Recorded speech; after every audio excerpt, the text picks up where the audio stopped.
नमस्कार, म अकबर खान, नेपाल पत्रकार महासङ्घ कर्णाली प्रदेशको सदस्य। आज हामीले हाम्रो मिडियामा काम गर्दाखेरि चाहिँ यो कालोपट्टि बाँधेर काम गरिरहेका छौँ।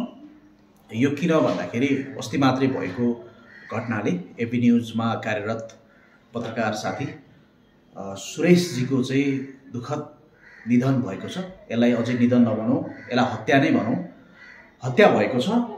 यो हत्याको विरोधमा हामी घोर आपत्ति प्रकट गर्न चाहन्छौँ।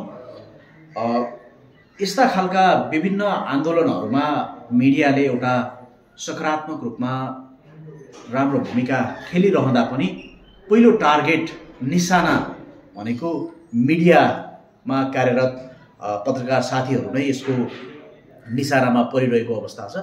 त्यसैले यस्ता घटनाहरूको चाहिँ उचित छानबिन गरी दोषीलाई कारबाही गर्नका लागि चाहिँ हामी सम्पूर्ण पत्रकारहरू माग गर्दछौँ र त्यो छिटोभन्दा छिटो चाहिँ सरकारले त्यो घटनाको सत्य तथ्य छानबिन गरेर दोषीलाई कारबाही गरियोस्।